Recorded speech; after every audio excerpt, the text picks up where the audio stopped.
Welcome in, everybody. This Sunday is Super Bowl Sunday. Who is ready for the Super Bowl? Hopefully, you guys can hear me okay. Welcome back in to another live show here on LTL Media. I always say let's talk live because that's what LTL Media stands for. But it's nice to see everybody here, and let us know that you're in the chat. We're going to have a great action-packed show today and break down some Giuffre Epstein depositions. I have been really rallying on my channel about this and championing through it and getting a lot of real-time information that has been dropping lately. But who does everybody have in the Super Bowl? Of course, I'm from Massachusetts, so I have to go with my Pats. Let me know if you're a Pats or a Seahawks fan in the chat, and let me know if you'll be watching today. But we're gonna get really right into this right away. We have kind of a long show planned out for today, and we're gonna get into again, that Giuffre Epstein deposition. And I wanted to do this and bring in a friend of mine, a friend of the channel that has done many live streams here with me. And let's not wait too much longer, but I'm going to bring in my friend and the one and only attorney, Nan Gallagher. How are you, Nan? I'm great, Brian. How are you? I am well. I've been, kind of breaking down this Epstein file, the new dump that came out, just over about a week ago. 3 million new documents, over 180,000 photos. I think there's 2,000 videos that have just recently dropped. And this is still only half of what the DOJ says that they have. First of all, where's the other half? We want everything. We want everybody exposed in this. And I wanted you to come on today and kind of break down this deposition with us because you've sat through lots of depositions and been involved in depositions. But if you could just do this first for the first time viewers here, just tell us a little bit about yourself. Yes, well, it's nice to meet all of your new viewers and your old viewers who may know me already. And I'm really happy you've referred to me as a friend because I want to let your channel know I definitely consider you one, and I really respect your work here at LTL Media. My name's Nan Gallagher. I'm an attorney. I practice in the civil, administrative, and criminal defense realm. I've been practicing now for going on 26 years. I own my own law practice in New Jersey and New York, licensed in New Jersey, New York, and the District of Columbia. Have a very significant and prolonged interest in true crime.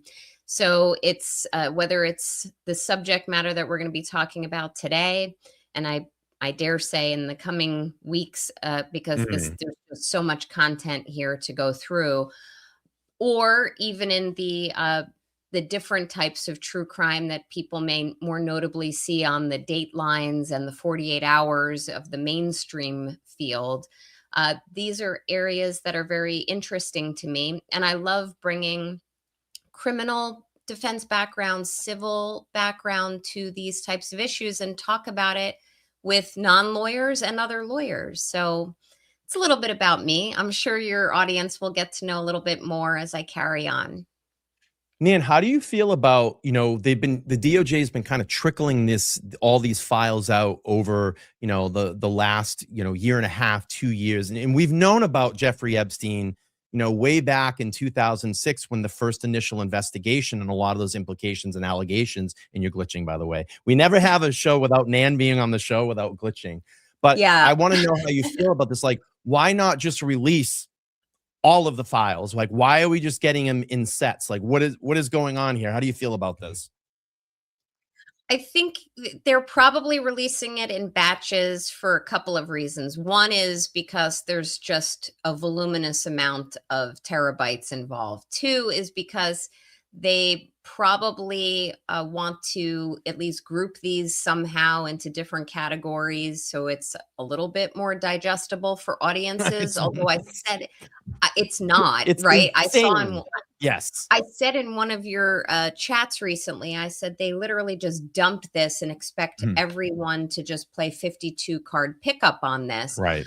Also, I think that in releasing this in dribs and drabs, they're kind of hoping that maybe the normal consumer of news gets tired of it. And that's why I really like channels like yours, where you say, we're not going to tire of this. This is such an important societal issue that we're going to take every bit as it comes and digest it and speak about it. So there's just worldwide accountability here, even for very notable and famous and infamous personalities who seem to be directly tied to it. How about the fact that you think that they might be filtering this information to mm, maybe hide some of the names that are involved? You Yep. know? I mean, it's really unfortunate that that's probably true, but it probably is true. I mean, think about it. This is all about covering up and obfuscating what really has happened. The downplaying that I've seen going on some of Mm, the other channels and most notably mainstream media is frightening to me. So it's in releasing these things in stages, it also allows for, and I'm not saying this is a good thing, but it allows for PR related firms to kind of mm, plan their narratives and yeah. figure out how to explain these things away. And I can only tell these people as a lawyer, like if your name is included in these lists, pictures, emails, or other data that's been released, it's really just better to get out ahead of it and be honest and forthcoming. Well, how about this, Nan? Any PR firm that's going to pen something up and cover for one of these fucking maggots that have been Mhm. implicated in this, fuck you too. I'll say this: it's better for you just to go away and let these people stand on their own and answer the tough questions. And this is the crazy thing that I hate about this. Almost a week and a half ago, this new batch of files have been released. Okay. And it confirmed a lot of the relationships between a lot of these high powered people. And we'll bring up the list here and call out some of the names here in a second that have been implicated. Okay. No arrests, None. no questions, no one being taken under oath at the moment. We're seeing a lot of people run and scurry and resign. We're seeing some pressure over in the UK. Okay. The UK is kind of getting it here, but nothing here in America has happened. No one has been arrested. No one has been questioned. So what are we going to do? We're going to wait now to the end of the month and wait for Bill and Hillary Clinton to get up and give their Yeah. depositions. And what are they going to do? They're going to bring their high-powered lawyers in and sit there in turn and go, I plead the fifth. And you're going to see that today when we get into this deposition. Jeffrey Epstein pled the fifth over 1,000 times in this Oh my 2010 deposition. Over 1,000 times, and you're right, like, these PR firms are gonna sit here and say, "Let's put it off," and or "Don't address these things head on," but, honestly, it's been always been my approach that they should just come forward and say, "I was involved in this." Don't simply plead the fifth on certain key elements because ultimately the truth is going to come out, and, what someone in your chat just said, right, I want it in hi Natalie, Diana. I want it in Yeah. public, not private. These are major societal issues, and if we simply just brush it under a rug and allow people to scurry away, resign without any level of accountability, it's what message is that sending to our youth? Yeah. Like what is that sending to parents of future youth, that you can simply say these horrible crimes can happen and it's all about who you know and the right PR firm to try to cover it up. It's just really this is very sensitive content that you're covering, and I really appreciate that you're doing that because the rippling effects of this are going to be long lasting. And these people, whom I think we're probably going to talk about some names, or Mm, at least what's in the documents, these are people who knew this was coming. yeah. So what Well, because really they were involved with it. They were right, involved with it, but what really irks me is these are people allegedly. allegedly, who Allegedly. knew this was coming and never chose to come outright publicly ahead of time. So they're just waiting for these, you know, sporadic document dumps and photograph dumps, and now they're going to do something or nothing. Sometimes it's best not to remain silent, not from a criminal standpoint, but from a public relations standpoint, because if any of these people have any careers left or reputation left to salvage, then they really need to be in a position where they're willing to take ownership of what they did know, what they didn't know. Because I dare say some of these What they individuals, did. right, some of these Yeah. individuals may have had a very peripheral level of involvement, or maybe they knew, but they looked the other way. And that, in my mind, is not That's a crime too. excusable, Yeah, it's a but crime. it's at least a different layer of accountability that, some people say, I'm going to just not get involved. I'm going to look the other way. I'm not going to say anything. That's not always best. And I mean, I see that throughout social media currently. I see that on different topics. And sometimes it's best not to simply look the other way. But I really wish more and more people would speak up. And it's really looking through the lens that you have approached this with that hopefully will put a little pressure on these people. Yeah. And it's just the thing is like, I understand, looking at this from a different lens, that there's going to be different levels of implication and different levels of involvement in this. And it's funny because I'm just bringing this up by Special K. She said she's bringing up Trump's name. And, I said this the other day on my stream. I don't give a shit if you're the president. I don't give a shit if you're a former president. I don't care if you're a CEO. I don't care if you're a celebrity. That's the approach that I'm taking here. If your name has been brought up in these files, Yep. and you have any involvement or you have been implicated, you need to answer for that on whatever level it is. And I'm just going to tell you, I don't think it's going to be good if you were just even hanging out with Jeffrey Epstein having coffee, because it's not going to be good for you. Yep. Or any of these people that have been involved in this. So we'll go through some of the names here again. Just this is all alleged. These are people that have been implicated through this file dump and the DOJ. But we'll pull up some of the names, and then we will get into that deposition as well too. Law Talkers, thank you so much for the 20. Says thanks, Brian. Thanks, Nan. Big fan. Great work. We will continue the work here. We will continue the work. So let's just page through. I'm not going to go through all of them, but we'll just scroll through. So Woody Allen has been implicated, and I'll pull up some of the bigger names here as we go through. Steve Bannon has had a connection to Jeffrey Epstein. We know that name. He actually did a sit-down interview with him and has been pretty much around Trump as well, too, through all of this. Let's see.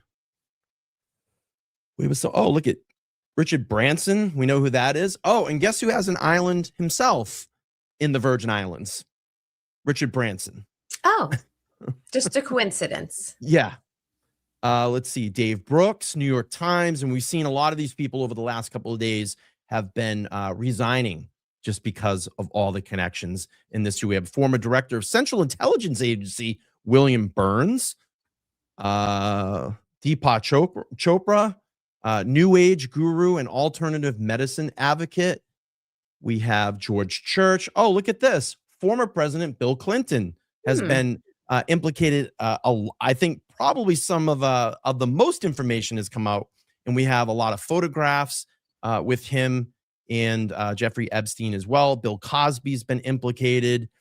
We have that famous photo of David Copperfield in Ghislaine Maxwell, where they're in a very close hugging situation. So I'm sure that he's got some answering to do in this too. Alan Dershowitz has been implicated as American lawyer and law professor. Let's see who else. Oh yeah, Sarah Ferguson, who was the British royal family, the Duchess of York. Oh, another big name player in this, Bill Gates. He's got a lot of explaining to do too, his relationship with Jeffrey Epstein. And then that also implicated his wife, his ex-wife now, Melinda French Gates. You have Joe Gibbs, American football coach and racing team owner. The Dalai Lama has been implicated in email communications with Jeffrey Epstein. Stephen Hawkins has been also implicated. I mean, the list goes on and on. Michael Jackson, we saw the other day. Jay-Z, it was funny. They had a video Jay-Z the other day. A journalist was out there. He was waiting for his car service. Car service was a little late getting there. And you could tell Jay-Z was sweating a little bit, didn't want to answer some of the tough questions, or not wanting the tough questions to come towards him. So Yeah, in going through just the sheer length of this list, it makes me think about, and maybe your audience remembers this, but I believe her name was Elizabeth Holmes, and she was involved with the company. I can't think of the name of her company. The blood-related testing that she was doing in the form of, she created. She was a young entrepreneur. She actually in recent years was convicted, or I don't know if she pled guilty. I'd have to refresh my recollection, but she had started her company, and maybe people in the chat, is she in jail now? Okay. But she had started her company to essentially defraud investors, this startup company out of the Silicon Valley that was doing blood testing. But what she did, and this is not alleged, this is actually factual. What she ended up doing, yes, the company was called Thanos, and it was the subject of multiple documentaries, but she affiliated herself with a lot of celebrities and political higher ups. And by doing that, and some of these people were on her company's board of directors, somehow that was going to give this cloak of authenticity and legitimacy to her company. And it kind of did for a long time. There were a lot of people in the higher up realm who they thought that her company was legitimate.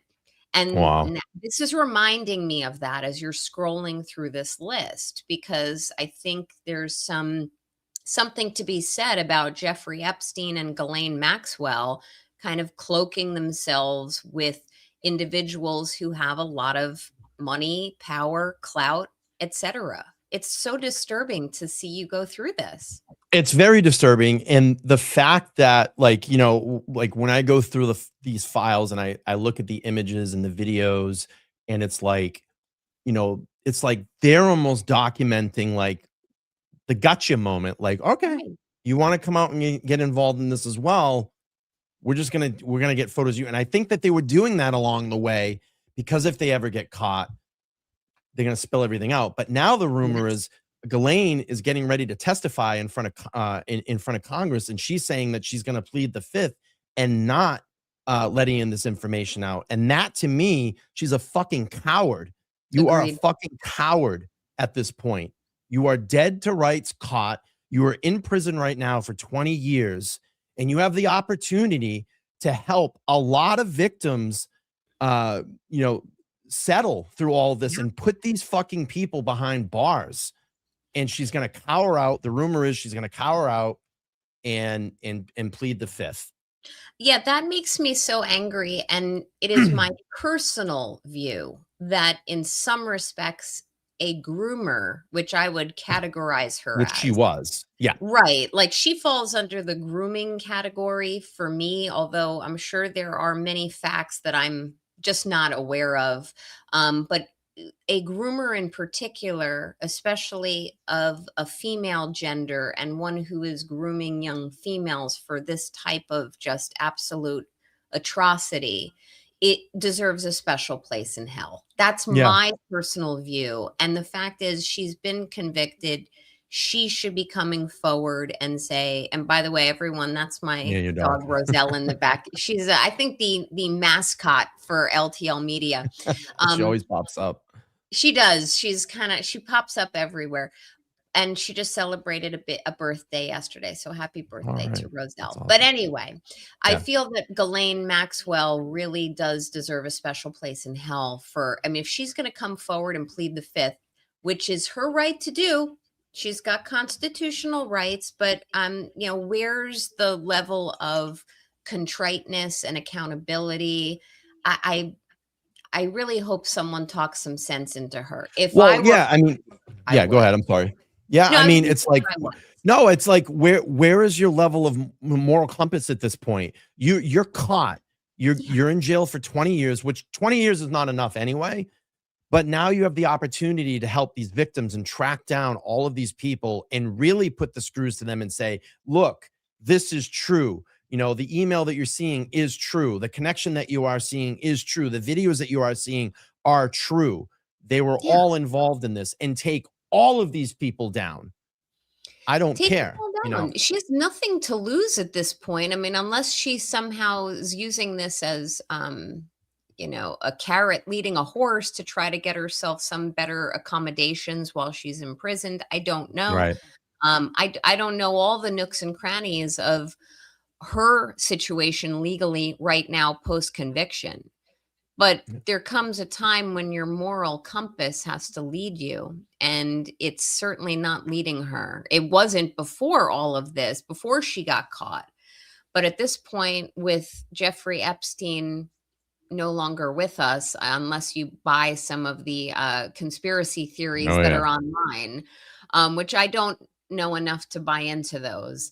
But what I will say is, you know, the jig is up, I guess they say, and just come clean. Give people the answers and give these young women and their families and their relationships and their children, give these Children. people the Right. closure they need. Children. Yeah. Children, Let's just say what it is. It's children. I mean, this was children children. that this guy preyed on, and they preyed on. They All right, they let's get did. into let's get into this deposition. We'll pull this up. And again, Hmm. it's an interesting deposition, and they go hard, and he's gonna back out. You're gonna hear a lot of Fifth Amendment privilege in this. But it'd be great for you to just kind of break this down and you know, like I said, hopefully I never have to sit in any one of these, but here we go. Let's hear Jeffrey Epstein 2010 deposition, sworn testimony. Good morning. We're now on the video record. Today is Wednesday, the 17th day of February, 2010. The time is 11:16 a.m. We're here at U.S. Legal Support, 444 West Railroad Avenue, West Palm Beach, Florida. This is the videotape deposition of Jeffrey Epstein, taken by the plaintiffs in case number 502008CA028051MBAB. The matter of LN versus Jeffrey Epstein, filed in 15 Judicial Circuit. So what I'm noticing right away is the body language. I see Mhm. extreme stress right away. I'm not a body language expert, but the fidgeting, we heard the I'm Yeah. seeing extreme stress already. So anyone who's undergoes any deposition which is sworn out of court testimony that has the same force and effect as if it was taken in a court of law is always under a level of stress. And I've sat through and conducted thousands of them over the last quarter of a century. So normally you can expect fidgeting and some exasperation, certainly signs of stress, whether it's sweat on the brow, all of the above that I just mentioned. However, with this subject matter, Yeah, I mean, he's does not want to be here, right. and he can't. He's not supposed to lie. So the only what do you call it, like a soft landing that he really has for himself is to plead the fifth if the information that he's being asked is somehow going to incriminate himself. Now, just to be clear, a lot of people make the mistake of assuming that when someone pleads the fifth, it means that they've done something wrong, because otherwise they would have come forward and answered the question. That's actually not necessarily Right. accurate. There are times when a lawyer would instruct someone to plead the fifth because to answer that question might elicit information that would be misleading or misused against the witness, in this case, Epstein. However, the sheer number of times I believe he's going to plead the fifth, and in totality with what we now know, I mean, this is a man who's being incredibly and painfully evasive, which shows me at the time and thereafter, up until his passing, he never wanted to have any level of accountability to others, the victims, their families, and the like. But this is going to be interesting. I've never seen this. And he is at this point in 2007, 8, he's already a convicted predator, a sexual predator. He's been convicted. He served time in prison. So I want everybody to keep that in mind. And this is 2010. So he's going to be asked questions again. And that he was convicted in his Palm Beach dwellings and all of the things there. And this is where this kind of all started and all came from. So here we go. Excuse me. Court reporter Terry Becker of U.S. Legal Support, the videographer Joe Rogan of U.S. Legal Support. Would all counsel please take their turns? So real quick question from the audience from Special K. Do you have to plead fifth on all the questions? Is it an all or nothing? No, you do not need to plead fifth on all the questions. That's a good question, Special K 421. You don't have to plead the fifth on all of the questions. Some lawyers take the position that you must do so. You must plead the fifth on all, because if you answer some, you're quote waiving or opening the door for someone to challenge that you've waived your Fifth Amendment privilege. But there's a whole body of case law, both within the separate states, including in Florida, where he was situated primarily, as well as federal cases that show, no, you can plead the fifth on a question-by-question basis. One last piece of this, Special K, is that sometimes lawyers will arrange, including prosecutors at the federal and state level, they will arrange ahead of time to kind of allow the witness to put a blanket catch-all plead the fifth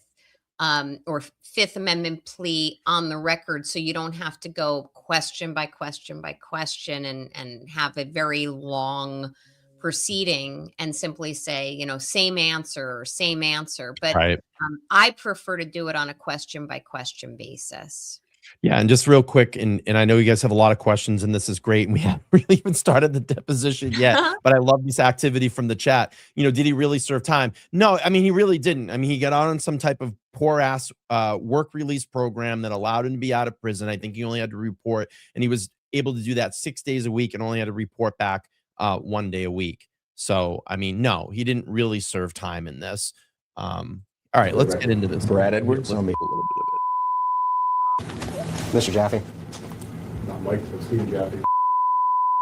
Michael Pike on behalf of Giuffre Epstein. And I'm going to apologize for the volume. Swear or affirm the testimony you're about to give will be the truth, the whole truth, and nothing but the truth? Yes, ma'am. Can you give us your name? Giuffre Epstein. Mr. Epstein, you made a comment when you came in the room that you were appreciative of me being respectful to your housekeeper yesterday, and I intend for that to be the same with you today. I want to start by asking you, at this point, we've gone through a lot of discovery in this case. There aren't many disputed facts as to what actually happened at your house. And generally, I think you would agree that you devised a way for young females to come to your house and to engage in varying degrees of sexual activity. Some of the girls as young as 12, some of them as old as 17 or so, most in between. But as of yet, you haven't provided an explanation. So I want to provide you an opportunity to tell the jury at this time why you did it. I'm going to object to confusing, compound, and irrelevant as worded. I'd like to answer that question, frankly. However, at this time, my attorneys have told me that I can't, and I must invoke my 5th, 6th, and 14th Amendment rights. I'm going to pause real quick. Can you give us 5th, 6th, and 14th Amendment for anybody that doesn't know out there in the audience, Nan? Yeah. So the Fifth Amendment is, and there are different pieces to all of these amendments, but the Fifth Amendment is the right against self-incrimination, which we see it on TV. Right? Yeah, like you hear it a lot. I'm pleading the fifth means I'm not giving answers that in any way would inculpate or incriminate me. The Sixth Amendment actually has a whole slew of pieces to it, and I actually made notes because, believe it or not, when you're 26 something years out of law school and bar exams, you kind of need a little refresher, because most people know the Sixth Amendment for your right to effective counsel or effective assistance of counsel. But there's also within it the right to confront accusers. There's the right to have a speedy trial that's public. You have the right to an impartial jury, all under the Sixth Amendment. All of those different pieces under the Sixth Amendment are designed to make sure you're treated fairly as a defendant at the criminal level. The 14th Amendment is due process. That means that all of the steps that have to be followed to make sure your rights are being honored and not trampled upon, that falls under due process. Um, Notably, in other true crime cases, I have heard lawyers who have represented defendants talk about the 14th Amendment, the right to due process, and also that 6th Amendment, the right to effective assistance of counsel. You know, a lot of criminal defense lawyers, where I also fall into that category, they get a bad rap because it's like, how could you defend this person? How could you, as a lawyer, represent this type of garbage? And most criminal defense attorneys who have honor and morality will tell you, look, everyone has the right to good counsel, to make sure that their rights aren't trampled upon, to make sure that all of the proper rules are followed. And I subscribe to those theories and beliefs myself. So I don't necessarily agree that Mr. Epstein here had to invoke all three of those amendments. I think he could have just invoked the Fifth Amendment, right against self-incrimination.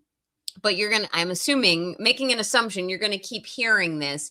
And he's Yeah. literally looking down at a script, which I can Yeah. tell your audience as well. I've actually done that as well for clients. I say, read it, just keep reading it, reading it, reading it.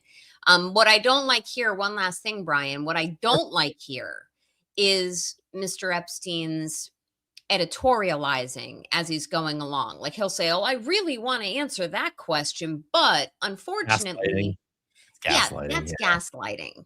Yeah. You know, he doesn't Super want to gaslighting. answer any of this. He No. wanted to crawl under a rock and to have never been accused or caught for doing these So we things. can keep doing it. Right. Exactly. So we can keep doing it. All right. Let's All play right, here. they risk losing their Okay. counsel. Let's do it. Accordingly, I therefore assert those rights. Sorry. Sorry. And in addition to that, I'm going to move to strike counsel's statement as narrative as well. I understand. We wanted to provide him the opportunity if today was going to be the day. Same thing, move to strike narrative. Mr. Epstein, how long have you been sexually attracted to underage minor females? Objection, harassing, argumentative. Are you kidding? Oh, No, I mean, I don't feel like I'm divulging any secrets here, right? Move to strike. No, that's the question. I'd like to answer that question as well, like all your other questions today. However, I have to follow my attorney's advice. They have told me that I must invoke my 5th, 6th, and 14th Amendment right to not answer those questions today or any questions relevant to this lawsuit. So accordingly, I'm going to assert those rights and under the Constitution is guaranteed by the 5th, 6th, and 14th Amendment. Okay. Would you consider yourself addicted to sex with minor females? It's Same like objections. he's hammering You with know, questions. Mr. Edwards, I want to be very respectful. And as the current U.S. attorney has described your law firm as a criminal enterprise Ooh.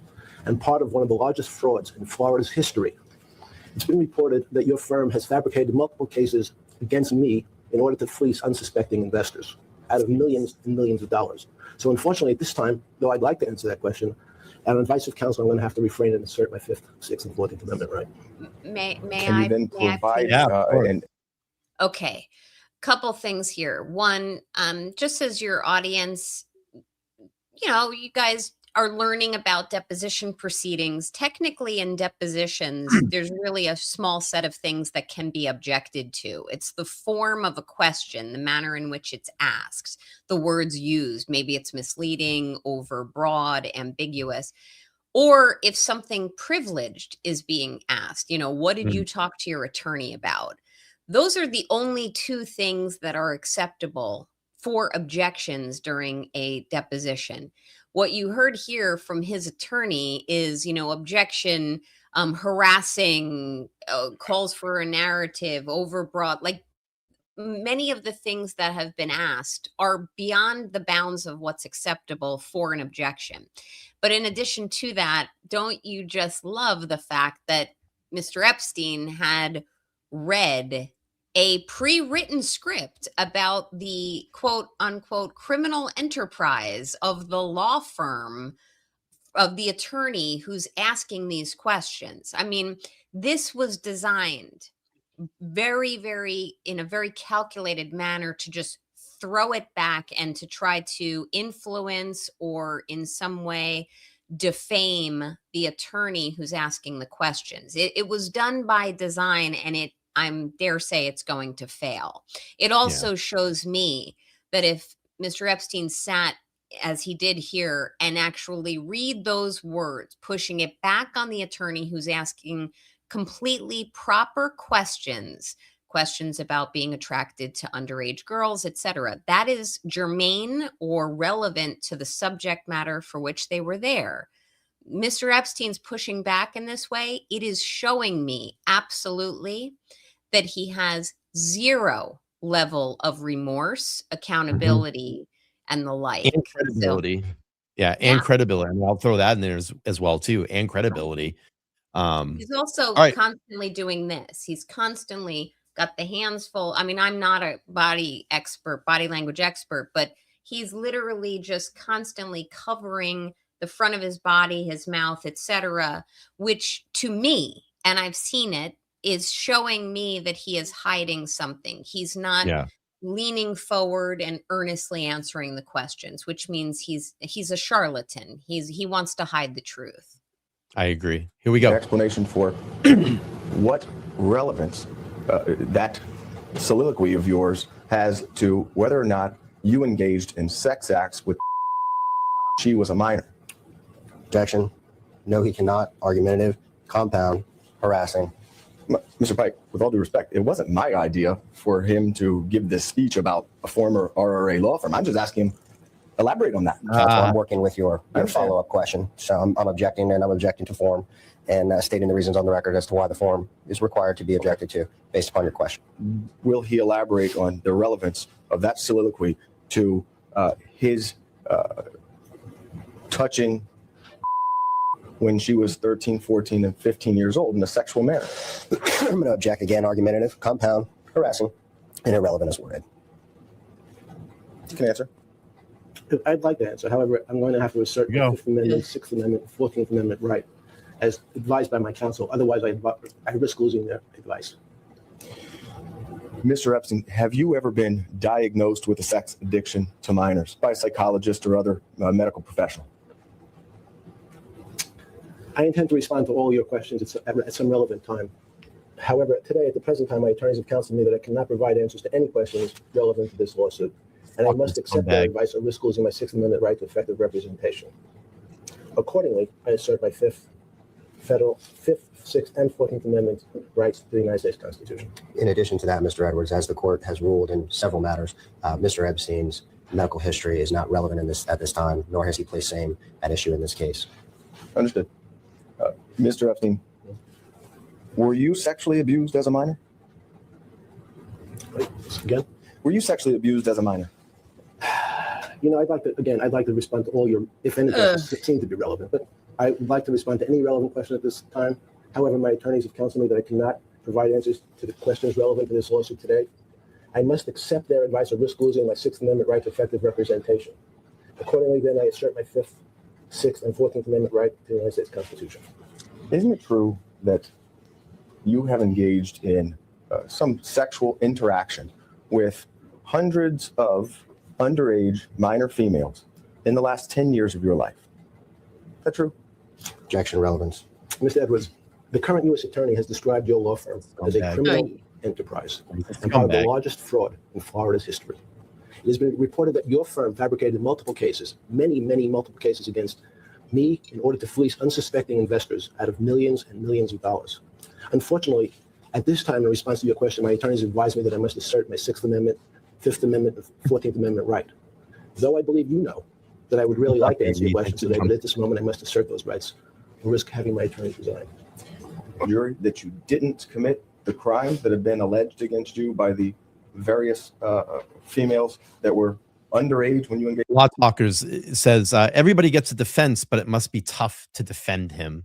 Yeah. I mean, it is a good point. I mean, I don't want to interrupt you, Brian, but I agree with Law Talkers on this. Everybody does.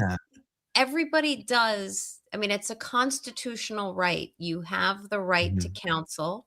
You have the right to competent counsel. Not all counsel want to take that on. I mean, there's definitely a moral, personal, and professional decision that a lawyer will take when deciding what client to accept. The only kind of quasi exception to this is if you're assigned a representation of an individual pro bono. Each state will, it's based on essentially a lottery basis. They'll assign you to represent people pro bono, like, up, your Mm, time is up. You got to right. represent him. I've had that happen, not in circumstances or allegations as severe as this, but it must be tough. And I've had cases that don't involve these types of subject matters where I have defended criminal and even civil defendants whom I don't necessarily agree with the conduct that they exhibited. And it is something that every attorney has to kind of navigate through. It can be a gauntlet emotionally and psychologically and professionally for an attorney. But I agree with law talkers. So law nerd Amber says, I think defense attorneys put the constitutional right at the forefront, not defense of the crime. Just defend of holding of government to its burden, but yes. Yeah, I Yeah, agree. I mean, it's a huge test of your moral. Like, I don't know, man.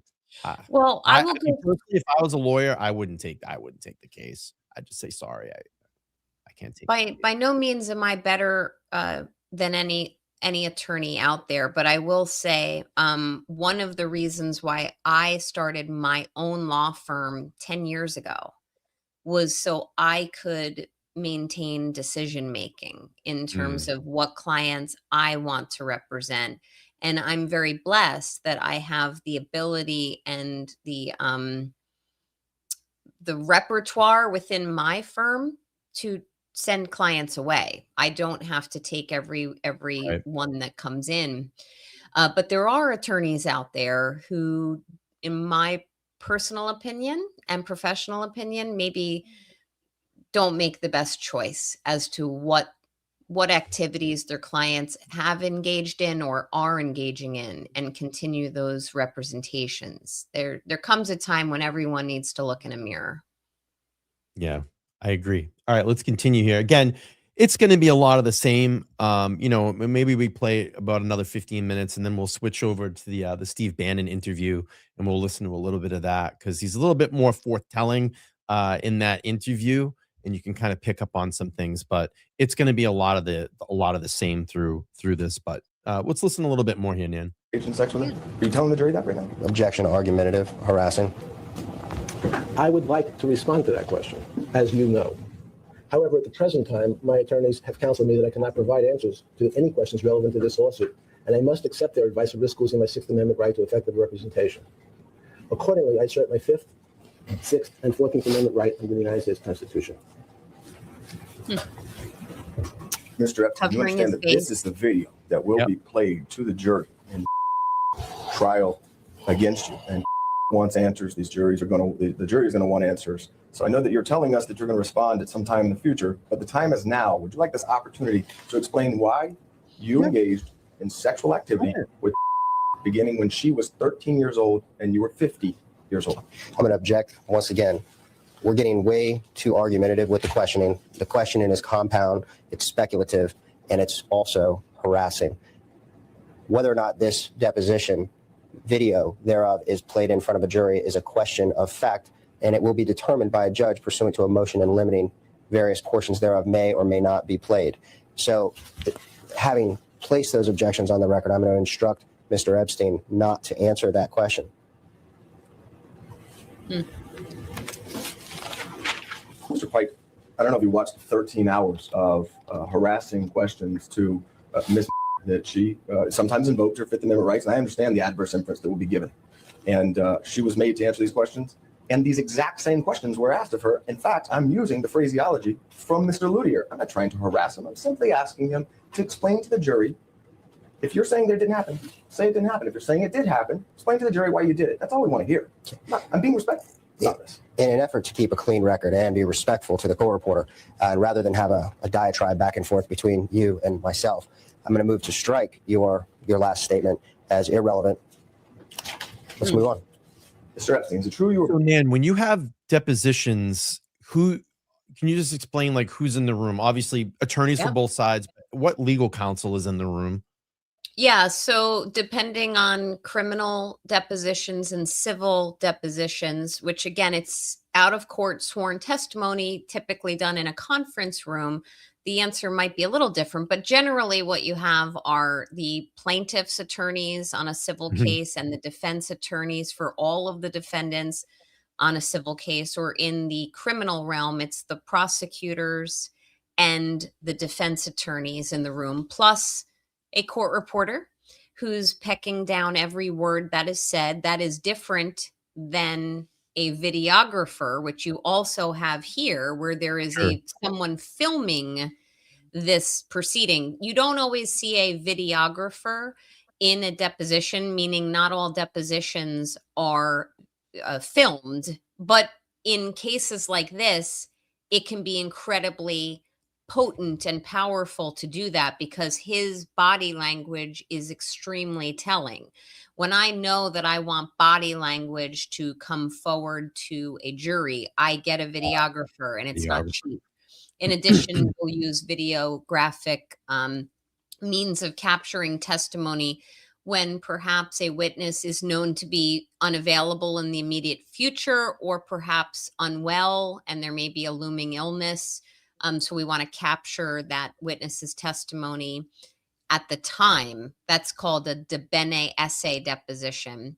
But by the way, I just wanted, since you paused, Brian, I wanted to point out one thing here, which is that question from the attorney where he kind of said, you know, this is going to get played before a jury and they're going to see that you're not answering and draw their conclusions from that. That question, you know, if I'm calling balls and strikes, that question was improper. Yeah. There's no per se right to say, see, he didn't answer that in the future. Like, you don't necessarily get that. In fact, the Constitution allows Mr. Epstein to have pled the fifth here without someone drawing an adverse inference from it on his guilt. Is there anybody from the court there? Is it like a magistrate? Like, who's overseeing this? It's not. It's just attorneys that get in a room. Just attorneys, court reporter, and in this case, a videographer. The only thing that I would add to that is if there is what's called an impasse, if the parties reach an impasse where the attorney asking the questions really wants an answer and the attorney representing Mr. Epstein really isn't allowing him to answer, and it's really notable, and there's just the witness is not being cooperative, the attorneys can involve the court. You can call the court and say, we're not getting an answer to this question. It doesn't involve the Fifth Amendment, doesn't involve him pleading the fifth, but I'm not getting an answer to this question and it matters to my prosecution or to my case. You can then call the court and speak to the judge presiding on the case, or if he or she is not available, seek remedy from like the presiding judge for that particular division. But no, there's never, you know, in my experience, I've had a judge sit in a deposition one time, and that was a very unique set of circumstances, so much so that it would be the rarest of exceptions. Yeah, I've heard things like in depositions where they've had some arguments between attorneys, and I've heard one of the attorneys go, "Call the bailiff. Go ahead, call the bailiff." So there must have been a bailiff that was there on site. And then I've also heard in some depositions where they've gone back and forth, and they're like, and I don't know what this is, and maybe you can educate me. They're like, "Well, we'll just call the special master right Yep. now." Yeah, so I don't like. Sometimes in cases that have a complex amount of documents and discovery, and this probably was one of them, although I don't Sure. know if there was a special master involved. Yeah. But if there is a voluminous amount of discovery materials, or there's such a heated level of contest between both sides, some courts will assign a special master. Usually it is an attorney. Sometimes it's a retired judge who can Got it. oversee how the materials are not only rolled out, but handled throughout the discovery process. Got it. All right, we'll Yeah. play on a little bit longer here. Thank you for that breakdown. I appreciate that. My pleasure. All right, here we go. Born January 20th, 1953. Yes. Where? Oh, he actually New York. answered a question. Where in New York? Oh, he's answering questions now. Look. Were you Right. born in this year? Yes. Where were you born? New York. Oh, we're actually getting some answers to questions now. They told him that. They Did you go to said high school? answer about your name and your demographics. Yeah, and yeah, that's yeah. it. They're looking to tire the attorney, by the way. This is done by design. There is a strategy to employ here. You want to keep asserting the fifth, Mr. Epstein, because eventually the attorney asking the questions will tire and bore of this. Mm. I can't say I've never employed that strategy. I have, but it does not read well. So, I mean, it's showing me he's got plenty to hide. Oh, he's got tons of things School there. Sure. Yes, sir. Where? Lafayette High School. After high school, did you attend college? Yes, sir. And where was that? New York. What college did you attend? Cooper Union. I'm sorry. Cooper Union. And did you get a degree from Cooper Union? No, sir. How many years were you in college? I believe 2. What did you study? Physics. And why did you leave college early? I intend to respond to all relevant questions regarding this lawsuit. However, at the present time, my attorneys have counseled me that I cannot provide answers to questions that may be relevant to this lawsuit. So accordingly, I assert my constitutional rights as guaranteed by the 5th, 6th, and 14th Amendment. Are you invoking your Fifth Amendment rights as to why you left college? Is it safe then to presume that that answer you believe would incriminate you in some way? Okay, I'm going to move to strike speculative, argumentative, harassing, calls for a legal conclusion. And I know exactly what you're trying to do here, Mr. Edwards, is lace the record with questions that would ultimately give you an adverse inference at any potential trial of this matter. So having put that on the record, I'm going to instruct him not to answer that question based upon his 5th, 6th, and 14th Amendment rights to the United States With all Constitution. due respect, you cannot invoke his Fifth Amendment rights. Your attorneys instructed me in that fashion. He can. And Tatum Miller had to do it herself. So I'd like to hear it from Mr. Epstein. Can we assume that you invoking your Fifth Amendment rights as to why you left college early, that that answer you feel would incriminate you? Once again, move to strike for the same reasons. You can. I've already answered the question, but I'll restate the answer if need be, because I intend to respond and I'd like to respond to all your questions today. However, my counsel has advised me that I must take the 5th, 6th, and 14th Amendment right as under the U.S. Constitution. Okay. After college, where were you employed? I'd like to respond to all your questions today. However, as advice to counsel, I intend to take the 5th, 6th, and 14th Amendment right as provided by the United States Constitution or risk losing my counsel's representation. Well, isn't it true that you were a teacher at the Dalton School in New York after college? Again, I would like to respond to all your questions. However, my attorneys have counseled me that I cannot provide answers to any questions today regarding to this lawsuit. So I must accept their advice of risk losing my 6th Amendment right to effective representation. Yeah, because that's where probably this pattern of abuse started with this fucking guy at that school. I'm sure it did. And also, I mean, he's sitting here, he's answering demographic and educational background questions about himself. And then on these very, innocuous additional questions, why'd you leave school? Where did you go after? And he's not going to answer. I mean, this goes to the heart of his credibility. But yes, I imagine the behavior, I don't know, but I imagine it started. And I agree with you, Karen, on that. I think this started somewhere within his first place of employment. And this does not land well. It's tone deaf.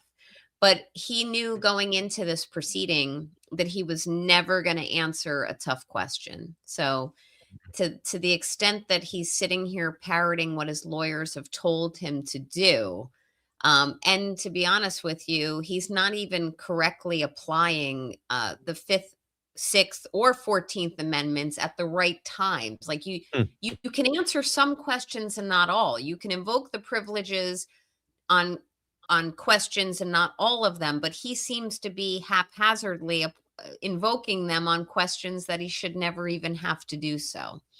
He's a liar, my opinion. He's a total fucking liar. I don't care. He's dead now. We can say whatever we want. He's a fucking liar. Well, maybe dead, but I don't know. Greg, this is definitely the quote of the stream as of right now. He says, I think he came out of his mother with a cigar and whiskey ready to do evil. And I have to agree. I have to agree. All right, let's play a little bit more here, and then we'll switch over to the Steve Bannon interview. Accordingly, I assert my constitutional rights as guaranteed by the 5th, 6th, and 14th Amendment to the Constitution. Mr. Epstein, did you have sex with any underage students while teaching at the Dalton School? Could you repeat that? Yes. Did you have sex with any underage students while teaching at the Dalton School? He's smiling and laughing. Mr. Evans, your firm has been described by the U.S. Attorney as one of the largest, as a criminal enterprise, perpetrating one of the largest frauds in Florida's history. It has been reported that your firm fabricated multiple cases against me and others in order to fleece unsuspecting investors out of millions and millions of dollars. Unfortunately, at this time, in response to your question, my attorneys have advised me that I must assert my 6th Amendment, 5th Amendment, and 14th Amendment rights. Though I believe you know I'd really like to answer your questions, but at this moment I must assert those rights or having my attorneys resign. Mr. Pike, I think you know that he has a couple options here. He can answer questions or he can invoke his 5th Amendment rights. This non-responsive verbiage regarding the RRA law firm is not one of the options. It's inappropriate in a deposition, and I'd ask that you instruct your client not to obstruct this process any further. I'm not going to terminate the deposition. I want it to finish. But obviously, this is going to be the subject matter of some motion in the courts, and you know that the judges are not going to appreciate this. So I'd like it if we can just move this process along by eliminating that portion of his answer. I understand what he's saying. I get it, but that's not something responsive to any of these questions, and I think that you know it's inappropriate. I think. Go ahead. You heard you said a bunch of yups and then right there. Yeah. Oh, sorry. Was I thinking No, thoughts it's out good. loud? It's good. I want to hear what's on your mind about this. My mom used to say I have thought bubbles. So I articulated them. So it is improper for Epstein to be going back at this lawyer with comments that are ad hominem about his law firm. As an aside, I would be extremely interested to know, and maybe it's extremely common knowledge, I'm just unaware. I want to know more about the law firm of the attorney who's asking the questions, because it's actually pretty unusual for the U.S. Attorney's Office to have any type of public commentary on the conduct of a law firm. I want to educate myself to see what that was all about with this RRA law firm. It doesn't make Epstein's comments proper, but it's aggressive. He should not be doing this. And what the attorney just asked of Epstein's lawyer is completely proper, which is, please instruct your client. The comments about my law firm are not one of the avenues he can take. He can answer my questions or plead the 5th, but to kind of circumvent that and in a very passive aggressive way say, you don't like my questions, so you're going to come at me and insult my law firm. And the attorney's right. It's going to become the subject, and I'm sure it did, of future motion practice. And the judge will not like this this added commentary that Epstein has given. It's wholly improper what he's doing here, and just shows me he's trying to shift the narrative. You just took the words on my mouth. I'm like, he's just going to shift. He's trying to shift the narrative here and point it back at the law firm. You know, that's exactly what he's trying to do, because he doesn't want to answer the questions.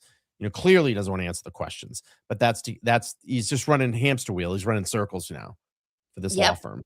Yeah. All right, let's play a little. The deponent is answering the questions. So if you believe that the responses are inappropriate, I feel that you can take it up with the court with the motion that you're speaking of, as you've done several times before.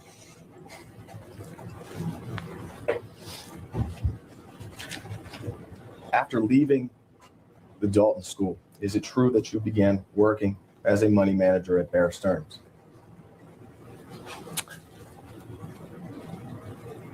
I intend to respond to all your questions regarding this lawsuit at some relevant time. However, at the present time, my attorneys have counseled me that I cannot provide answers to any questions relevant to this lawsuit.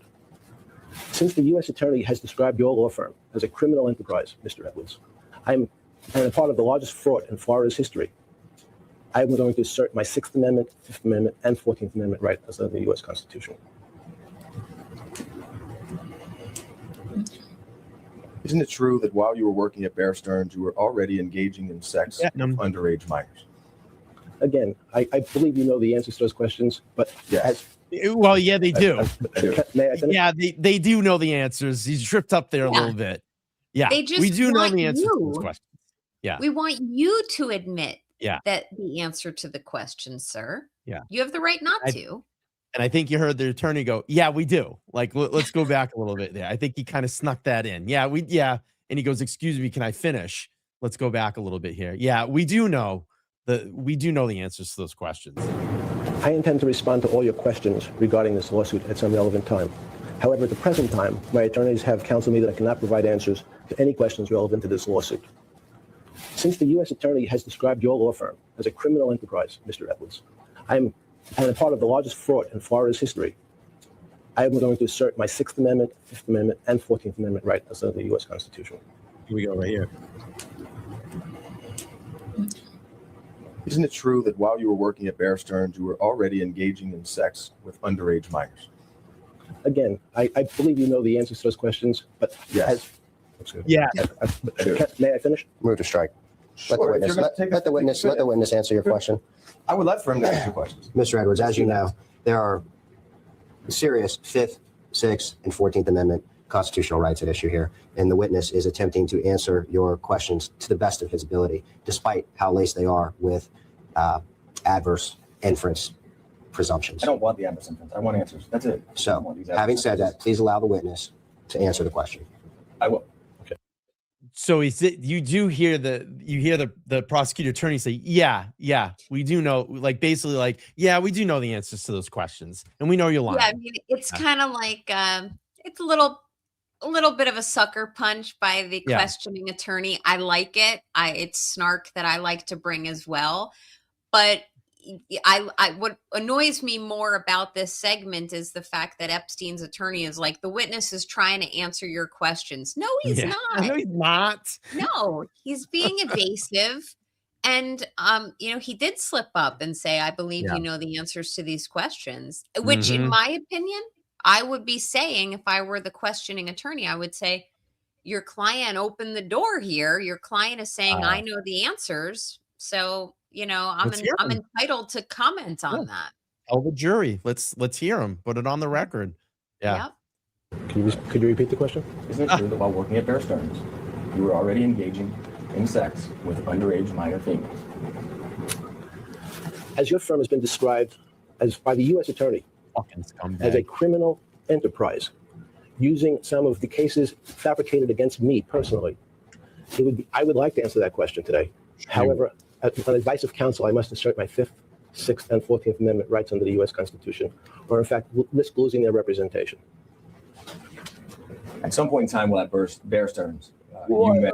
Oh, let's back up there. He says, or I risk losing my representation. So help us out there, Nan. Yeah, he's been saying that in some of his answers. It's part of the script, but that he's been given. I mean, technically, if a client answers questions, you don't run the risk of losing your attorneys.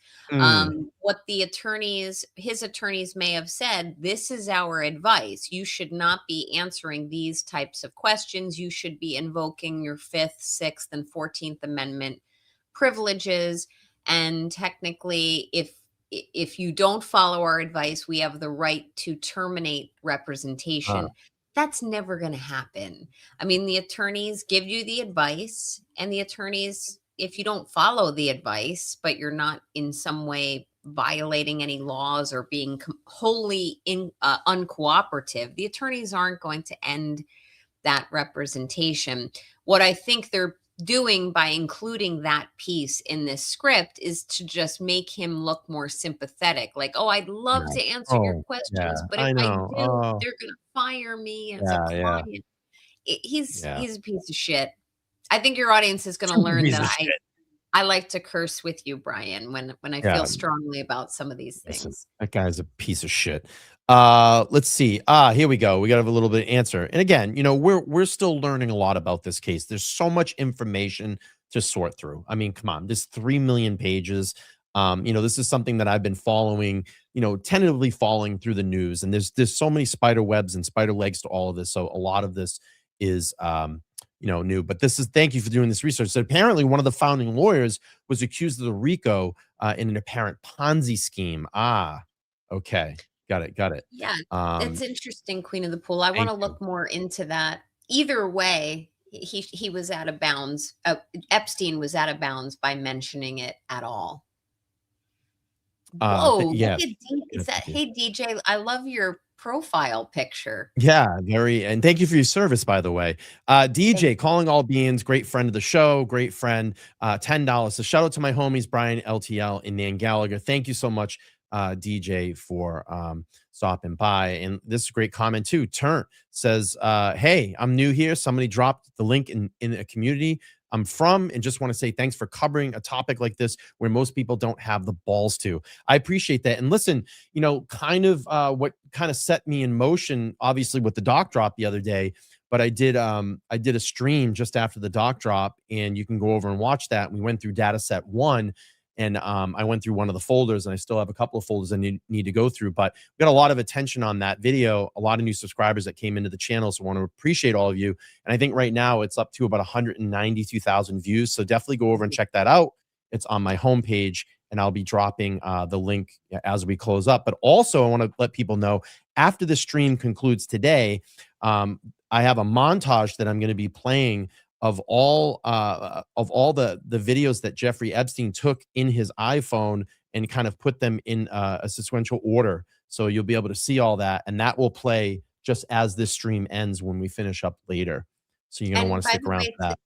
To that user Turnt, that's really great. I love the fact that you get a link, it's in a community you follow, a new door was opened, you then get exposed to LTL Media and the wonderful, really truly wonderful content that he's all about. And I would encourage you, if you like it, you don't have to like my piece, but if you really like Brian's vibe, because it goes well beyond me, please consider subscribing to his channel. He's really a staunch advocate for justice and accountability.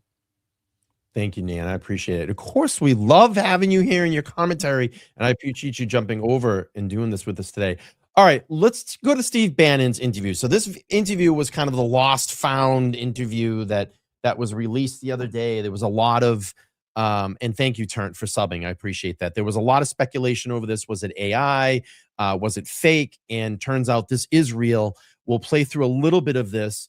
And then at the end, I want to get to the really haunting part of this interview to kind of close up today. Again, I want to thank Nan Gallagher, attorney Nan Gallagher, for jumping on, give her expertise during some of that deposition.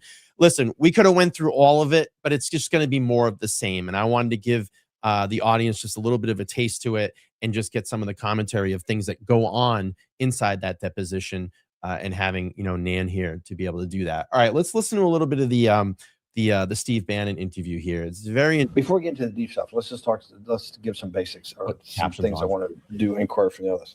Walk me through the Santa Fe Institute. What was it about the time at the math? And this was in the late 90s. So they're not going to hear me on this part, right? We're going to do it both ways? It will not be on the video, but we do have you recorded. Fine. Remember, when you're answering on these questions, I'm not in the shot, and they're never going to hear my voice. So a little bit, you got to repeat in your. It's funny. I actually just sat for so I'm possibly being featured in a documentary. I just sat a couple of Sundays ago with a team that came into my home and filmed, and it's just kind of the style that we did. And the director, they have a director, a camera guy, and he said, "Listen, I'm going to ask you questions off camera. You'll hear my voice, but when we go back through the documentary and edit all of this, it might be a voiceover or just might be a clip of you, speaking." And it's funny that he said that, like, you're going to hear my voice and you're going to have to kind of repeat back.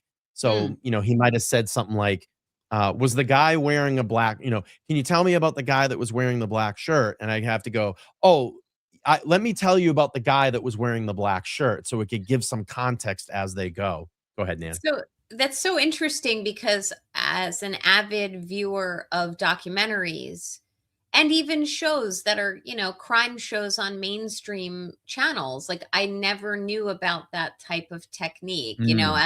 As the end user, I just say, oh, this flowed nicely, but I don't have an appreciation for all the intricate technology steps, including on how the interview is conducted, that take place along the way. It was a lot. I mean, it sat for over 8 hours. It was like 6 hours of a lot of questions about this particular case that I covered on my channel.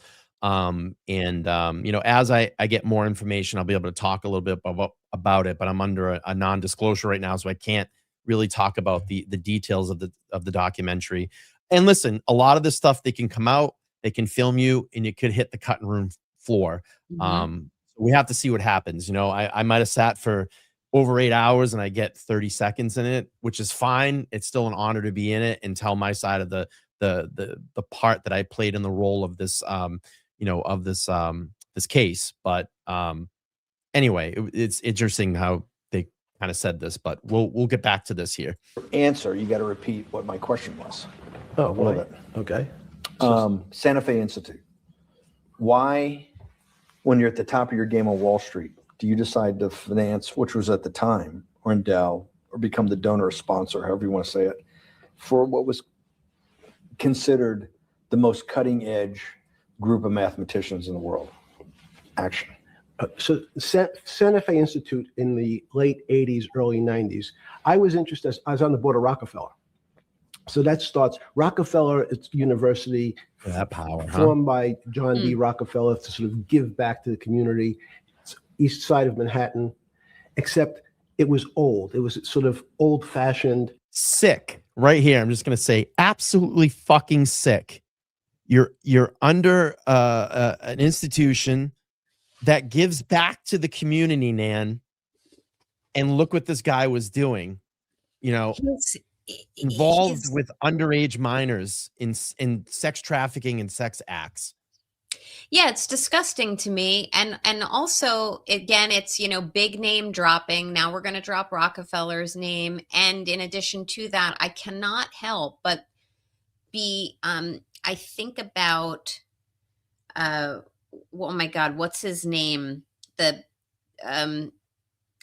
Oh my Lord, the Ponzi scheme guy who was convicted. Yeah, and now you just tripped me up on the name too. Oh my God, guys. It's on the tip of my tongue. Yes. Madoff. Bernie Madoff. Thank you. Yeah. I was going to say Murdoch, but that's a different state, different defrauding. Yeah. Bernie Madoff, right? Yeah. So just even a little bit in the visual, and in the voice, and maybe it's because I'm kind of from this geographic area, but I sit here and I listen and I say, it's all about like who you know, and let me tell you the story about me. Yeah. And it's really only until law enforcement catches up with individuals like this for obviously vastly different crimes. But once law enforcement starts catching up with you, does suddenly say, like I said before, the jig is up now. But I can already tell, I have not heard this interview. I can already tell Epstein loves himself. He absolutely loves himself, does not think has to be accountable to anyone other than his own personal image. Yeah. And that's right. I mean, you're dropping Rockefeller right away. There you go. I mean, that's telling you. All right, here we go. We'll play. They were talking about medicine, and medicine by itself was again subject to the ideas of science. They were trying to use science to find cures for disease. And I said, no, we need to do something different. We need to start interdisciplinary work. How did a schmuck like you get on the board of Rockefeller? What year was that? Really? I don't remember. I think 89 and 91. So that's one of the most prestigious research places in the world, correct? Yes. Okay. How did a guy like you get on the board of a blue blood, internationally known, hard research, Nobel Prize winners all over the place? How do they pick a guy like you? I know a trader from, or basically some guy from Bear Stearns? Good why question. Is that? So I was asked to be on the board. Because he was probably trafficking young minor, underage girls to these people. That's probably what it was. Probably. I mean, allegedly. I also Mhm. think there has to be some component of money involved in this. And for anyone who thinks that there's not a tie of money that's an underpinning to all of these crimes that he committed, and frankly, Ghislaine Maxwell committed, and those who are now being mentioned, referenced, and inculpated, then, you Yeah. definitely are not seeing the full picture here. And Yeah. and also there's a human trafficking piece to this. A lot of people have commented on the fact that I have lectured in my past on human trafficking as it relates to the subject matter of my law practice, and it's gotten some attention recently. And what I will tell you is there is definitely not only a sexual component of human trafficking, but a monetary component to it. Mm. So it all is baked together. Yeah. This queen says, "I love the question. How's a schmuck like you end up here?" That was actually kind of funny. And then he went back to the question. He retorted. He went back to the question, and he asked him, "Oh, how does a guy like you?" Oh, Rockefeller. yeah. And I Here think we it was, go. right, I was on the board of Rockefeller. There was a money manager who said Rockefeller needs someone with financial expertise because the university is growing and there's lots of new things. You have to, again, Keep in mind, college dropout too. So how did he get on the board of Rockefeller? Didn't even graduate college. We just found out in the deposition. He said, "Oh, I Yeah. think I only went 2 years." So he doesn't And even I have a mean, degree. and he has financial expertise, and I'm still kind of getting my arms around all of the facts, Brian, but Mhm. I know somewhere, and it may very well have been in one of your posts or disclosures recently, that Epstein had kind of come into quite a bit of money. And I think it was tied to Ghislaine Maxwell, to be honest with you. And then I'm sure there are other pieces to that. So Well, he won a suddenly, Mexican lottery. How do you Di- win a Mexican lottery of $82 million? did he And then really? yeah, well, yeah, that's the alleged Yeah, implication out there. I And haven't, that's something that and we I just yeah, that's definitely, something we just found out in the new drop.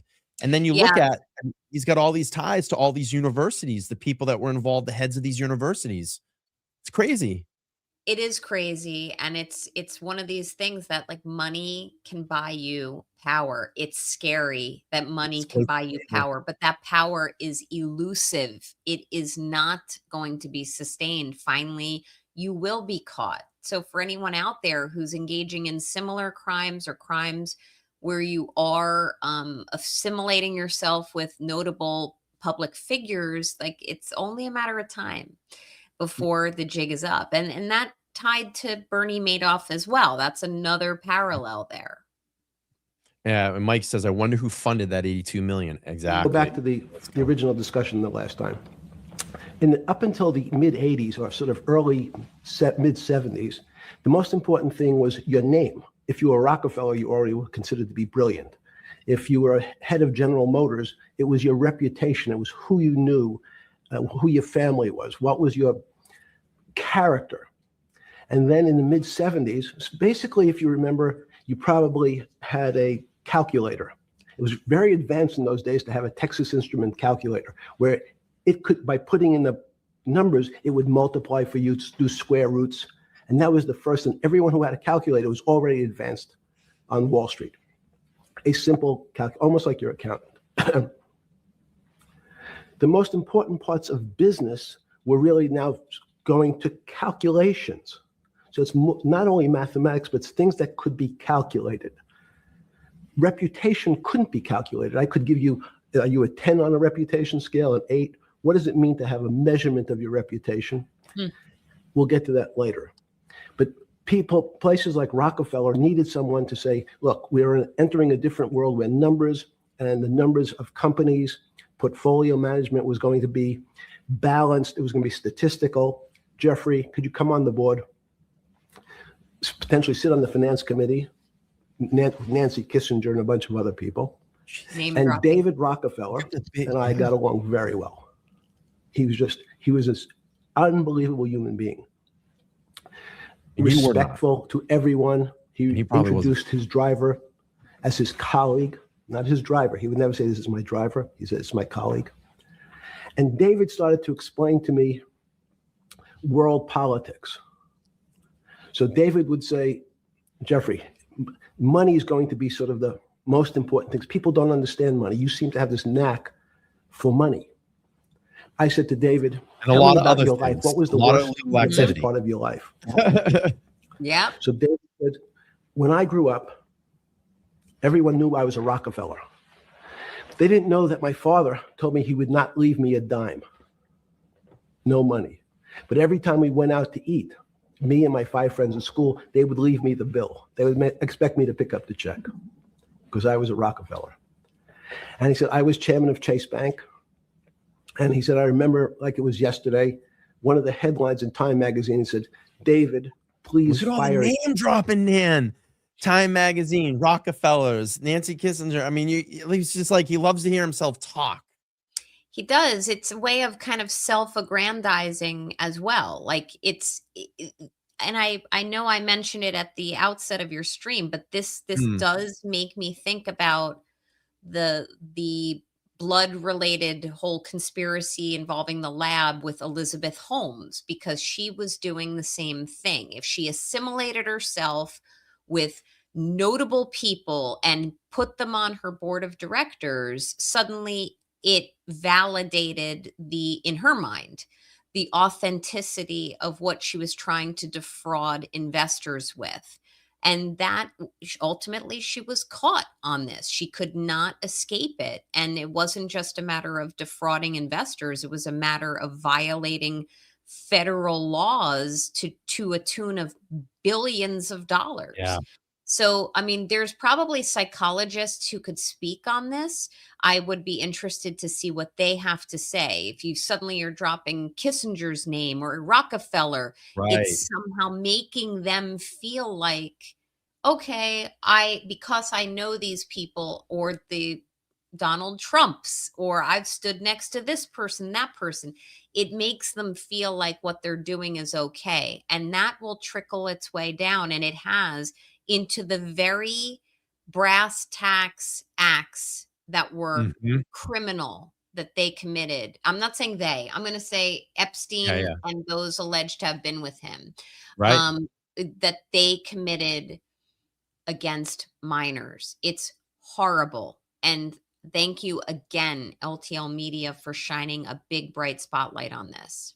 Of course, and lawyers could just be veiled threat to those people he named, like, I will bring you down with me. I think so, yes. And we talked about that in the beginning of the stream, you know, with all the capturing the photos and capturing the videos and emailing people back and forth and having all these important names that are connected to him. It's like, yo, if I'm going to go down, I'm bringing everybody down with me. I think that was always in the back of his mind. That was always in the back of his mind. If shit gets hot and I'm really brought down on this, I'm bringing everybody down. And that's why this motherfucker documented everything that he was around these people.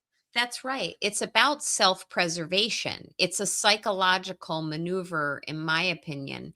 And I dare say that those who are alleged now to have been involved at whatever level they were involved, whether it was directly and committing felonious acts, or, like I said earlier, just looked the other way. I dare say, that's my personal view, that there are people involved in that hierarchy who breathed a sigh of relief when Epstein unalived himself. Oh, I'm sure, well, supposedly unalived himself. Supposedly. I Yeah, there's a lot of conspiracies out there. I don't know. I don't know either. Like I think it's going to be, I think it's one or two things. Honestly, and I'll give you my opinion on this. I think it's one or two things. I don't think, one, he unalived himself. I think someone unalived him. Or two, this guy's out somewhere roaming around waiting for all this shit, you know, to come down, and he's just going to spill names.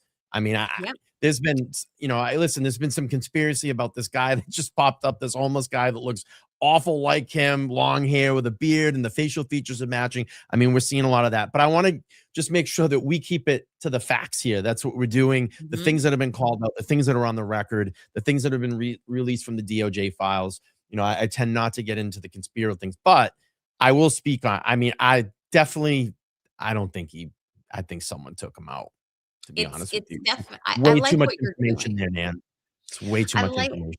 I like that you're keeping this to the data that's been released, and you're having your own commentary on it, inviting mine and others, but also taking into consideration that and those views of your chat. Let Sure. people decide for themselves, but it is interesting, like some of the conspiracies that are out there, Yeah, yeah, yeah. you know. And hey, they may be true. I don't know. And that's like the whole thing that I said in the beginning of all this. Like, I don't care what political party you are. I don't care if you're Republican, you're a Democrat. I don't care if you're an independent.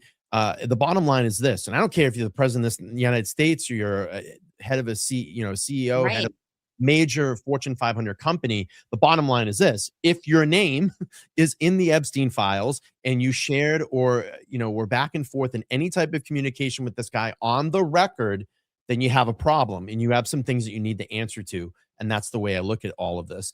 Let's jump ahead here and hear about his time in jail. And then we'll end this up at the very end with probably one of the most haunting segments of this entire interview. It's a lot of financial. He talks a lot about the crash of 2008. It's a lot of financial things that go on through this interview. But we'll do this. Law Nerd, thank you so much for the $10 super sticker. I appreciate it. If you guys are just coming in and you're new here, please make sure to subscribe. And yes, it's Super Bowl Sunday. There's a ton of people out doing their Super Bowl things today. And normally I do shows Monday, Wednesday, Sundays at 7 p.m. Eastern Standard Time. And I know for my new West Coast peeps that have all come in, they have a lot going on out on the West Coast, especially with the Super Bowl being hosted out there, and they're most likely going to watch this on replay. So let's do this. Let's play a little bit here. So no, in fact, you would ask the question. It's a great question, which was it a stroke or a heart attack? Now, most people don't know that before they were going to have a stroke, they had a stroke. They just have a stroke. Do they understand why? In hindsight, you go back and you can make lots of explanations that might sound good. And if you're talking to the working man, you're using language that he'll never understand. It's complex. So he, just like going to his doctor, he says he has a gastrointestinal problem, or he has diverticulitis, as opposed to saying, you had a stomach ache, you ate bad food. People don't like to say it in normal everyman terms.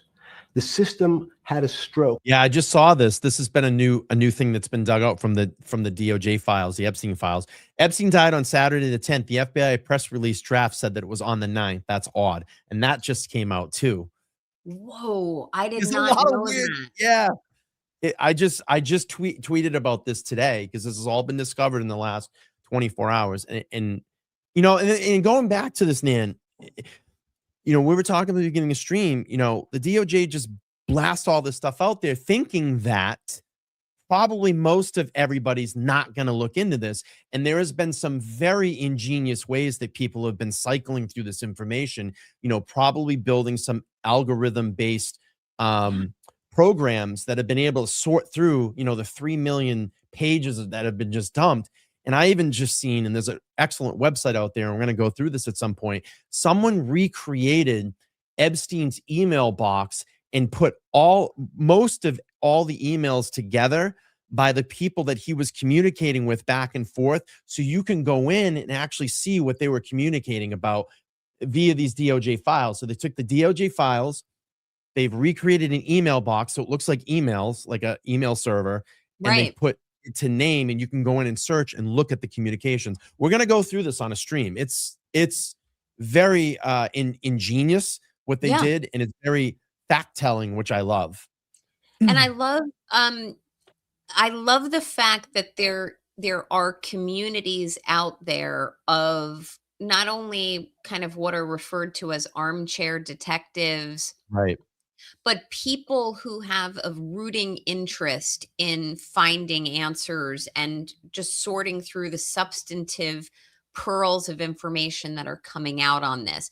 You know, in the world of social media nowadays, plus add the added piece of artificial intelligence, which probably, it's my speculation, may play a role in Right. enhancing just what's coming out. Like maybe there was AI involved in kind of recreating an Outlook inbox Right. for Epstein.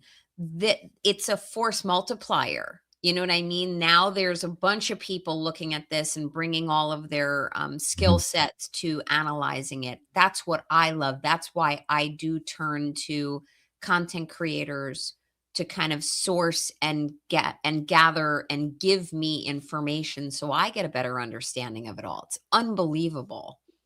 Yeah, and the thing is that here I'm not filtered by any mainstream media, so I have free reign to say what I want to say. If you want to come in and listen to my views here, or you express the same views, I urge everybody to jump on here, subscribe, and hang along through all of this because I have lots of things I'm going to get into over the course of the next couple of weeks to months to maybe even years here on this channel, filtering through this. Go ahead, Nan. You know, by the way, though, even if people don't share your views, but are, bringing additional ways to think about these things or just being respectful in how they disagree, like that's why I love this platform because that's why it's here to have discussions about it. Mhm. I've witnessed discussions you've had with viewers about some key topics on true crime over the years. But in addition to that, um, I feel like when people do come to your platform to present their differing views in general, if people are respectful in how they do it, your chat definitely engages in spirited debate, which is what this should be. This should be an opportunity to kind of remove the filter of what mainstream media outlets who answer to authorities that sometimes have ties and connections to individuals Mhm. like that. There's Right. individuals who have been on that list that you showed earlier who have ties to mainstream media. Yeah, So this is the a lot of place them. to be. All right, so let's end with this. This is probably one of the most haunting clips of this interview, and it came at the very, very end. And it is going to be Steve Bannon's just going to ask Jeffrey Epstein if he thinks that he's the devil, and this is his response. Told him, The I told him 100%, the devil, 100%. the devil, himself. the devil himself said, "I'm going to exchange some dollars for your child's life." Do you think you're the devil himself? No, but I do have a good mirror. It's a serious question. Sorry. Do you think you're the devil himself? I don't know. Why would you say that? Because you have all the attributes. You're incredibly smart. You remember the devil is Was somebody the devil knows smart? the devil's brilliant. You read Milton's Paradise Lost. No, the devil scares me. Satan is the he is at the number 1 or 2 archangel, and the reason he goes to hell and leads the rebellion is because he can't be the top guy. And his thing is, I'd rather reign in hell than serve in heaven. I saw that in a movie once called American Dharma. I don't remember who said it. Okay, we have to go. Okay, good. Okay. Okay, we gotta go. We gotta go. Run away. I have a pretty good mirror. I'm watching this and I'm looking at, the chats that you're putting up on the screen, and it is truly sickening. This man just has no self-awareness, but also just no moral compass. And I know I'm using that in the present tense when I say has, and we could debate like we were before talking about, well, what do the conspiracies say about him? But in looking at his conduct real time in the present tense, he doesn't have any level of self-awareness that even allegations that are being raised as to him, the serious nature of them, this is a punchline. This is attention.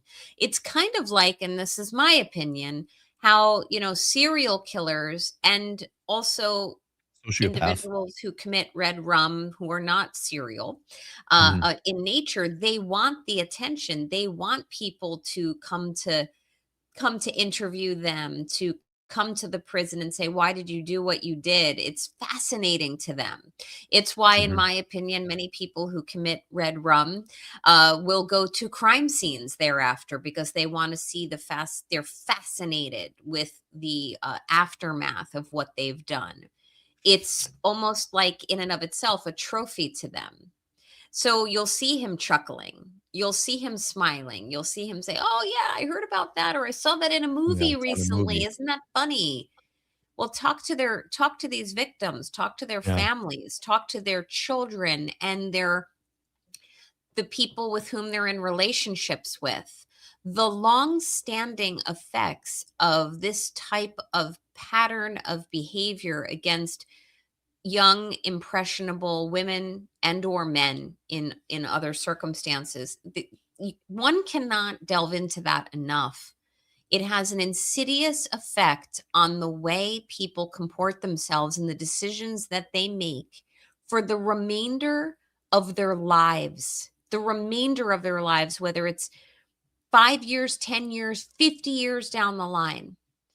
And it's disgusting, personally speaking, to someone like me to witness someone like Jeffrey Epstein treat it like it's a punchline, to treat it like it's, hey, look at me. I know the Rockefellers and Kissinger and Donald Trump and these celebrities, those celebrities. So, it's very raw to someone like me. I don't understand how someone could have such a callous approach to that. And I do hope that through the revelation and analysis of the dribs and drabs of materials that are coming out, even though it's quite voluminous already, that we start to really unveil the network of lies to get down to the truth so that people can truly heal. And then apparently in 2 weeks, we're gonna have an House Oversight Committee that's gonna host, the Clintons to come in on this private, deposition and, testifying in Congress. I don't want private. I want public because I wanna see body language, and I wanna see these people answer these questions under oath. Um, and I don't want deals to be made behind closed doors, and I don't want attorneys speaking for these people that have been implicated in this. We need to have a public calling and a public hearing to air all of this out. The only people that are really doing any investigating right now, from what I can see, is authorities over in the UK. Yeah. They're the ones that are knocking on doors right now and gathering evidence and speaking to people that have been implicated. None of this shit is happening in the US right now. This has been over a week. Why are their Yeah. doors not being knocked on? Like, what the fuck? I agree. And the UK piece of it is very interesting to me because did I not see the other day that the BBC went at you for airing Yeah. for I I don't know if it was the BBC, but you were airing the Prince Andrew Yeah, it's interview footage. BBC. Like, come on. Get Yeah. Let's get to some answers here. But yes, it does seem like over in the UK, they're taking a little bit of a more aggressive approach to taking out the goddamn trash. Yeah. And as far as the hearings or interviews that are coming up at the, federal level, whether they're private or public, I do think they should be public. I understand there may need to be a need for privacy if there's some sensitivities and personal information that might be bandied about for victims. Okay. But I don't, as a lawyer, I can tell you it's going to disappoint me to know if it does happen that lawyers are going to try to navigate their way around this with their clients. Like if the Clintons are coming forward and going to answer some questions, then the lawyers should do, obviously protect their rights. But from my understanding, like Hillary Clinton's like, we're here, we're going to be there, we're going to answer questions. Well, then you damn well better have questions answered and not just Right. come in and start playing, oh, I don't remember, or let's plead the fifth on this, because people do want those answers. And I think it's very important to help a community heal and to help people get better educated on these things so it doesn't happen again. Maybe there's another Jeffrey Epstein out there. I dare say there probably is. So let's Yeah. get better information so we can stop it all together and educate our children on how to better protect themselves.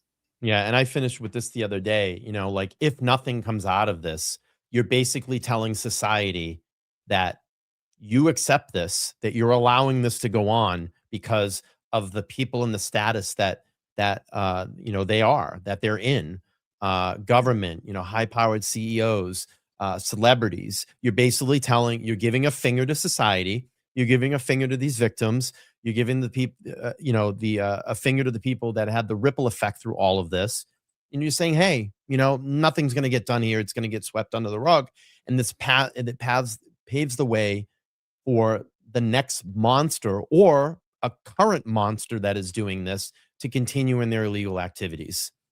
That's basically what's being done and said here. If you allow this and there's no arrest and people don't get held accountable. I couldn't agree more. And it's going to start to change my view of some of these public figures. You Well, can't hide from ultimate accountability on this stuff. So this well, is the look in the mirror time. the dominoes are falling. We're seeing a lot of people resign as they should. And just because you're resigning doesn't Mhm. mean that the FBI shouldn't be knocking on your door because they need to.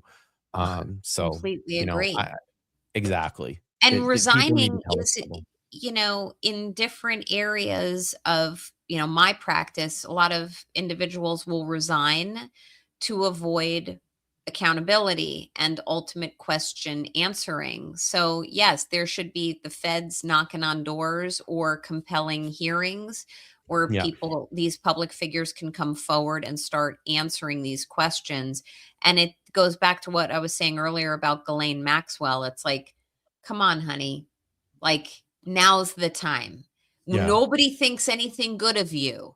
So you want to Right. redeem your soul? It's not even about your self-image at this point. Redeem your soul. Come forward and Do what's start right for the saying, victims.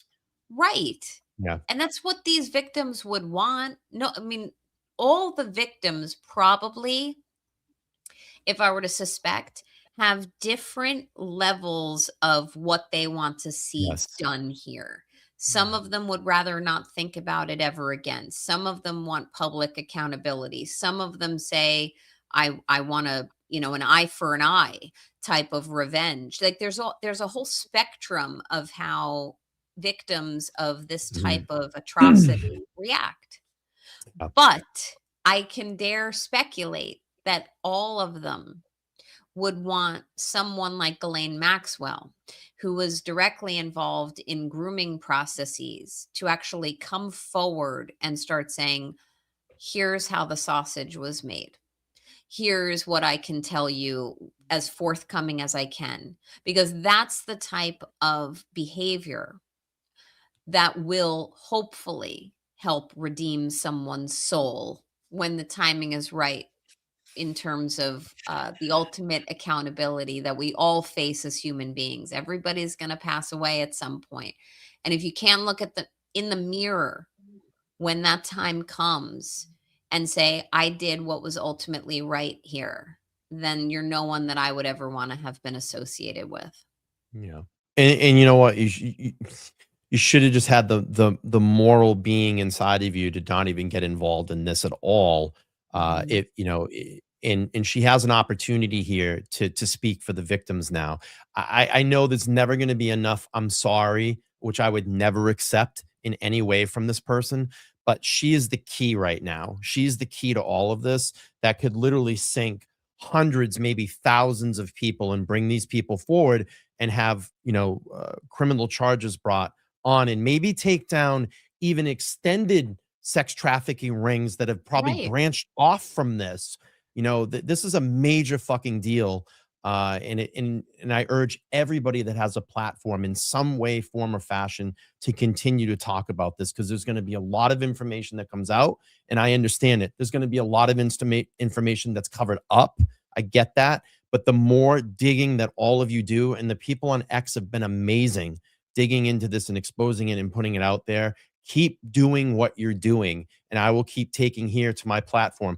I don't care if there's one person watching. I don't care if there's 1,000 people watching. This is stuff that needs to be talked about, needs to be dealt with in our society because it deals with children. Let's wake up here, people. It's dealing with children. And once you take the innocence from a child, they never get that back. And it ruins their life for the rest of their life. The scars from things like that never go away. It'll stay with them forever. So we have an opportunity now as a society to stand up and say, wait a minute here. This is not going to be swept under the rug. Never, ever, ever. Not on my watch. Not on my watch. So keep talking about this. Keep going to your platforms. Keep sharing all the information that's out there. Keep retweeting. Go to your Facebook. Go to YouTube. Go to Instagram. Whatever platform. Tell your friends, your family, text them, whatever it is, and get this information out there. It's very, very important. Yeah. I mean, I love the passion, and it is knowing what we were going to talk about today. I did purposely wear this sweater, my love sweater, because it's about loving the children. We have to. They can't protect themselves. And by children, obviously, we know it's varying ages and people react differently. And I apologize for glitching, but it It's wouldn't all be a right. stream without it. But people react Right. differently to childhood trauma. And by no means am I an expert, but it is all about loving them and making sure that they're protected moving forward to hopefully have this never happen again. And I agree with you. There's probably a whole web or network of human trafficking going on, and all of the insidious cover up that people are engaging in, or the trust me, bro, it wasn't me, or I didn't know Right. anything, or I had no duty to complain or report about this or that. We can't live in a society that's functioning if you're going to subscribe to those types of principles. It should Yep. always be about loving children. And I've seen it time and time again where childhood traumas manifest themselves in different life choices thereafter, and Mhm. different decisions that one makes for oneself. But it doesn't fit. And I dare say most people would agree, it doesn't necessarily fit one mold. There's not one formula for what happens to, someone who engages or is a victim of this type of Right. behavior. There's just no formula for it. So anyone who feels that it does fall into that type of category is just wrong. Listen to the experts and listen to Yeah. people like LTL Media. I mean it. Like, this is very important education for society. And I intend to tell a friend, and who will tell a friend and tell a friend about what you're pushing here, because it's so important. Sunlight is the best disinfectant. I agree. I totally agree. All right. With that being said, we're going to end this live stream today. But if you hang on by the end of this, it's going to take you over to our video premiere just after this. And you can check out the video that I'm going to release here in 5 minutes. Again, I want to thank my very good friend, Attorney Nan Gallagher, for jumping up, giving your expertise on the deposition, going through the Steve Bannon interview, and then just commenting on what's going on as a whole right now. Let's see. I will be back tomorrow night, Monday night. That is tomorrow at 7 p.m. Eastern Standard Time. And we will keep digging into the Epstein files. I'm probably going to go through another data set. So if you want to see the data sets, please come over on the channel, 7 p.m. tomorrow night, Eastern Standard Time. I don't know, Nan. Who do you have? Let's just get a little bit lighter here before we go. Who are you picking tonight? I'm going with my hometown heroes, the Pats. I want the Pats to win. A lot of people think the Seahawks are going to win. I'm Pats all the way. Great question. After I leave this stream, I'm going to put my t-shirt on that I wanted to wear for the day, which is it says, apparently I like football, which is what I wear when my son plays. So I'm really not a huge football fan, but I am going to say, in light of recent activities where I have focused on some true crime up in the Massachusetts community, I'm going to root for the Pats. But more notably, I'm going to root on the menu I'm making for my daughter and her friends later who are watching the Super Bowl. So I hope everyone is safe, eats well, drinks well, drives safely, don't drive drunk, Right. call a friend. And go Pats. I agree. Yeah, don't drink and drive. We want to see everybody make it back here to a live stream. If you're drinking, don't drive. Call a friend, call a rideshare service. That's what we need today. All right, Nan, we're out of here. Thank you guys. We'll see you next time. Bye-bye. Peace.